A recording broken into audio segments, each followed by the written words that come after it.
नमस्कार दोस्तों, stock market studies में फिर से एक बार आपको स्वागत है। तो आज मैं फिर से एक नया स्टॉक के बारे में जानकारी आपको देने वाला हूँ। देखिए, आज का जो स्टॉक है वो है भारत इलेक्ट्रिकल। तो सॉरी, माफी चाहता हूँ, भारत इलेक्ट्रॉनिक्स। तो आज मैं बात करूंगा वेल के बारे में, मतलब VEL के बारे में। तो जो देखा जाए तो एक इलेक्ट्रॉनिक्स कंपोनेंट्स बनाने वाला कंपनी है, और इंडिया में जितने सारे इलेक्ट्रॉनिक्स कंपोनेंट बनाने वाला कंपनी है उनमें से नंबर 1 पोजीशन में इसका रैंकिंग है। तो आज मैं इस कंपनी के बारे में बात करूंगा।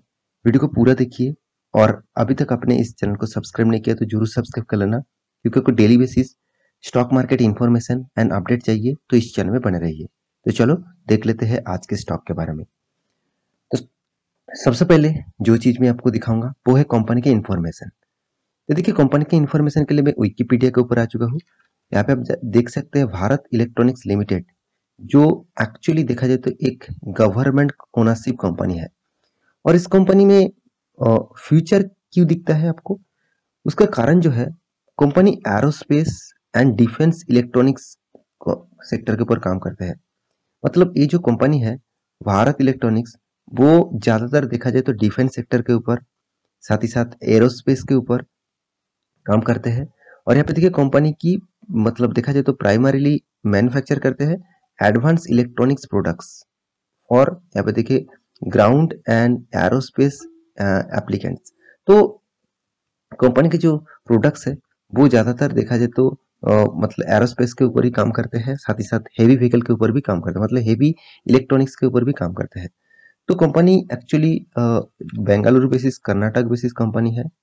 और कंपनी का टोटल जो बिजनेस मॉड्यूल्स है, यहाँ पे आप देख सकते हैं प्रोडक्ट के हिसाब से कंपनी वेल जो डिजाइन करते हैं। यहाँ पे देखिए इलेक्ट्रॉनिक्स, यहाँ पे देखिए वोटिंग मशीन, साथ ही साथ वोटर, यहाँ पे देखिए वेरीफाइड जो मशीन है, पेपर ऑडिट जो ट्रेलर मशीन है उसको भी कंपनी बनाते हैं। यहाँ पे देखिए ट्रैफिक सिग्नल्स के ऊपर भी काम करते हैं। जो रेडार्स है, मतलब जो डिफेंस सेक्टर में जो रेडार्स लगते हैं उसके ऊपर भी कंपनी काम करते हैं। साथ ही साथ कम्युनिकेशन के ऊपर भी काम करते हैं। साउंड एंड विजन ब्रॉडकास्टिंग के ऊपर भी काम करते हैं। साथ ही साथ यहाँ पे देखिए ऑप्टो इलेक्ट्रॉनिक्स के ऊपर भी काम करते हैं, इंफॉर्मेशन टेक्नोलॉजीज के ऊपर काम करते हैं, सेमीकंडक्टर के ऊपर काम करते हैं। तो कंपनी बहुत सारा प्रोडक्ट्स के ऊपर काम करते हैं। तो ये था कंपनी के एक बेसिक इंफॉर्मेशन। अभी कंपनी के ऊपर देखना है कंपनी का फंडामेंटल एंड फाइनेंशियल डिटेल्स के बारे में। तो सबसे पहले मैं फंडामेंटल डिटेल्स के ऊपर जाना चाहूंगा। तो कंपनी का फंडामेंटल डिटेल्स के बारे में बात करूं तो वेल जो है वो देखा जाए तो 56,300 करोड़ का मार्केट कैप है, और इंडिया के नंबर 1 कंपनीज भी आप बोल सकते हैं उसका फील्ड में। कंपनी का पीई रेशियो जो है 23 है, और कंपनी का इंडस्ट्रीज पी रेशियो बहुत बहुत हाई है। तो ये एक पॉजिटिव साइन है। कंपनी का P ratio industries P ratio से बहुत कम है। कंपनी का एनुअली इनकम कोई छोटा मोटा इनकम नहीं करते, 2,399 करोड़। और इस कंपनी की सबसे जो पॉजिटिव बात है, कंपनी के 1 रुपया भी डेप्थ नहीं है। मतलब कंपनी कोई भी डेप्थ ना लेकर ही काम कर रहा है। कंपनी अच्छा खासा डिविडेंड पे आउट भी कर रहा है, कंपनी का बोनस भी दे रहा है। साथ ही साथ कंपनी का देखिए डेप्थ जो इक्विटी है वो एकदम ना के बराबर है। तो कंपनी के हाथ में जो फ्री कैश फ्लो है वो अराउंड 4,625 करोड़। तो आप देखेंगे तो कंपनी का जो हर पैरामीटर यहाँ पे पॉजिटिव है। अभी देखना है कंपनी का फाइनेंशियल रिपोर्ट के बारे में। देखिए कंपनी का फाइनेंशियल रिपोर्ट में आपको सबसे पहले, इस बार कंपनी ने Q4 में किस तरीके से रिजल्ट किया, जो पिछले दिनों में रिजल्ट आ गया था, उसके बारे में थोड़ा सा बात करूंगा। तो चलो देख लेते हैं रिजल्ट के बारे में। तो देखिए कंपनी के रिजल्ट के ऊपर आ चुका हूँ। यहाँ पे जो रिजल्ट है वो लाखों में दिया गया है। तो लाखों में हो, करोड़ों में हो, कुछ भी हो, तो आप उस डेटा को यहाँ पे जाकर चेकआउट कर सकते हैं। तो यहाँ पे आप देखिए टोटल जो कंपनी का इनकम हुआ, अराउंड आप देखेंगे तो 6,38,867। जो पिछले क्वार्टर में कितना था, 50% कम इनकम था, अराउंड 3,75,000। पिछले सालों में ज्यादा इनकम था, 6,96,000। इसका मतलब इनकम का जो रेशियोज है वो यहाँ पे अच्छा खासा देखने को मिला। अभी देखना है कंपनी का एक्सपेंस कितना हुआ था। तो टोटल एक्सपेंस के बारे में बात करूं तो 4,86,000। इसका मतलब कंपनी ने जिस तरीके से इनकम किया उसी बेसिस से देखा जाए तो कुछ एक्सपेंस भी यहाँ पे अच्छा खासा हुआ। तो पिछले क्वार्टर में सेम टू सेम 2,96,000, पिछले सालों में ज्यादा एक्सपेंस था 5,03,000। तो अभी देखना है कंपनी का प्रॉफिट कितना हुआ टैक्सेस पे करने के बाद। तो टोटल एक्सपेंस के बारे में यहाँ पे मैं बता चुका हूँ। यहाँ पे देख सकते हैं प्रॉफिट फॉर द पीरियड। तो प्रॉफिट फॉर द पीरियड देखेंगे तो 1,14,181। इसका मतलब है 1,481। तो 1,418 करोड़ का टोटल प्रॉफिट हुआ, जो पिछले बार कितना था 58,300। इसका मतलब 583 करोड़ का टोटल प्रॉफिट हुआ था। पिछले सालों में भी सेम टू सेम प्रॉफिट कितना हुआ था 1,352। इसका मतलब आप देख सकते हैं कंपनी का जो प्रॉफिट रेशियो है वो इस बार अच्छा खासा ग्रोथ हुआ, जो पिछले बार से डबल प्रॉफिट हुआ, मतलब डबल कंपनी ने जंप किया। तो ये एक पॉजिटिव सिंबल होते हैं कोई भी कंपनी के लिए। जब कंपनी का अर्निंग पर शेयर बढ़ते हैं, कंपनी का पिछले क्वार्टर के बेसिस से अर्निंग पर शेयर भी बढ़ते हैं, साथ ही साथ रिजल्ट भी अच्छा खासा होता है, तब उस कंपनी के ऊपर एक पॉजिटिविटी आ जाता है। और एक चीज देखिए, इस कंपनी सिर्फ इस बार प्रॉफिट किया ऐसे बिल्कुल नहीं। इस बार तो कंपनी ने रिकॉर्ड ब्रेक प्रॉफिट किया।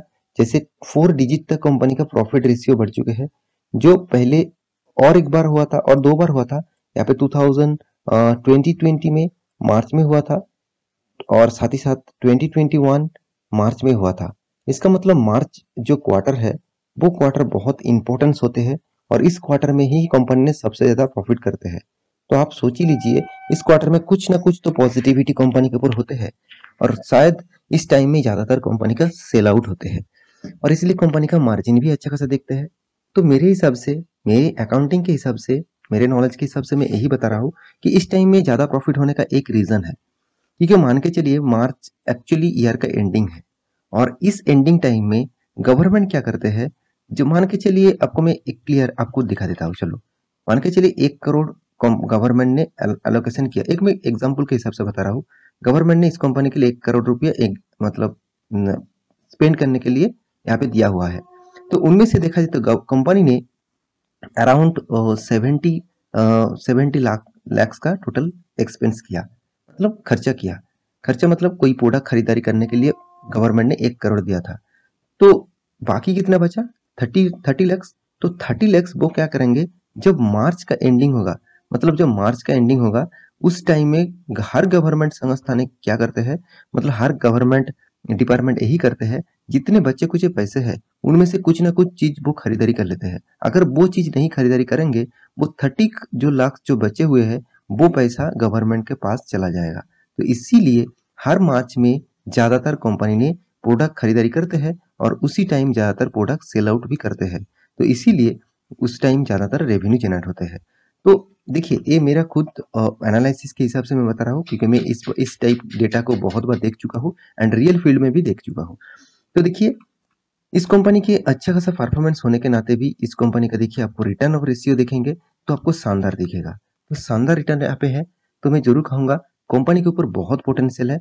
आप इस कंपनी के ऊपर जरूर कंटिन्यू कर सकते हैं, क्योंकि इस खराब सिचुएशन में भी जब निफ्टी 6% तक गिर चुके हैं, सेंसेक्स 6% गिर चुके हैं, हर इंडस्ट्री देखा जाए तो 30-20% तक गिर चुके हैं, तो इतना ज्यादा गिरावट में भी इस कंपनी देखिए आपको एक साल में 48% रिटर्न दिया। इसका मतलब समझ लीजिए कंपनी में कितना ज्यादा पोटेंशियल है। साथ ही साथ आप देखेंगे कि कंपनी ने अभी जो करंट जो प्राइस है, तो उस प्राइस से हिसाब से कंपनी 52 के नजदीक है, क्योंकि इसका चार्ट पैटर्न देखेंगे तो कंटिन्यूअसली आपको अप टेन जैसे चार्ट पैटर्न दिखेगा। आप कहेंगे सर इतना वोलाटिलिटी क्यों है, क्योंकि देखिए गवर्नमेंट कंपनी कभी भी इस तरीके से वोलाटिलिटी हो सकते हैं। गवर्नमेंट कभी भी कुछ भी डिसीजन ले सकते हैं, इस तरीके से वोलाटिलिटी हमेशा हो सकते हैं। तो क्या इस कंपनी के ऊपर कंटिन्यू करें? देखिए, उसके लिए आपको इन्वेस्टर के बारे में बात करूं तो इन्वेस्टर भी देखिए इस कंपनी के ऊपर अच्छा खासा निवेश किया। जैसे एफएस के पास पहले 9% होल्डिंग था, अभी बन चुके हैं 16%। डीएस के पास कितना 21% होल्डिंग था, अभी बन चुके हैं 26%। पब्लिक के पास कितना 10% था। पब्लिक इस अच्छे खासे कंपनी से पैसा निकाल लेते हैं। वो अच्छा खासा कंपनी में हमेशा रहना नहीं चाहता, उसको लगता है मुझे छोटा पेनी स्टॉक चाहिए जिसमें मैं निवेश करूं और एक साल में मैं करोड़पति बन जाऊं। इस तरीके से अगर होता, हर कोई इंस्टीट्यूशन, हर कोई इन्वेस्टर यहाँ पे निवेश कर देता। मेरे कहने का मतलब है आप अच्छे खासा स्टॉक में अगर बने रहेंगे तो आपको अच्छा खासा रिटर्न मिलेगा। देखिए जो कंपनी आपको यहाँ पे जो चीज़ आप देख लीजिए, जो कंपनी आपको हर साल में 20% से भी ज़्यादा रिटर्न दे रहा है, इसका मतलब समझ लीजिए कंपनी में बहुत बड़ा पोटेंशियल है। तो इस तरीके से कंपनी के ऊपर आपको स्टडी करना, इस तरीके से कंपनी के ऊपर आपको कंटिन्यू भी करना चाहिए। बाकी आपकी मर्जी, आप एक बार स्टडी करके निवेश करने के लिए सोचिए। कंपनी के चार्ट पैटर्न के बारे में बात करूँ, तो कंपनी देखिए एक साइड बेसिस पैटर्न में बहुत दिनों तक चला था, उस लेवल को ब्रेक किया, मगर मुझे लगता है उतना सस्टेनेबल ब्रेक नहीं हुआ है। तो मुझे लगता है फिर से एक थोड़ा-सा रीटेस्ट कर सकते हैं इस लेवल तक, तो उसके बाद फिर से रीबैक कर सकते हैं। तो देखिए इस तरीके से डेटा आपको दिखाने का जो मेन कारण है, अगर कोई अच्छा खासा कंपनी आपको सस्ते में मिले, तो उस कंपनी के ऊपर माल उठाना है। तो मेरे कहने का मतलब है यहाँ पे मैं कोई इंट्राडे ट्रेडिंग नहीं दिखा रहा हूँ कि यहाँ पे आएगा उसके बाद वापस जाएगा, ऐसे बिल्कुल मत करना। आप अभी से निवेश कर सकते हैं, बाद में भी कर सकते हैं। आपके खुद के ऊपर डिपेंड करेंगे। तो आशा करता हूँ सारी जानकारी आपको मिल चुका है। मेरे इस वीडियो आपको कैसे लगा कमेंट ज़रूर करिएगा और इसी चैनल को मतलब सब्सक्राइब भी करिएगा क्योंकि बहुत सारा इन्फॉर्मेशन इस चैनल के माध्यम से आपको मिलता रहेंगे। तो मिलते हैं नेक्स्ट स्टॉक लेके, तब तक के लिए अच्छे से रहिए, अपने ख्याल रखिए। Bye bye.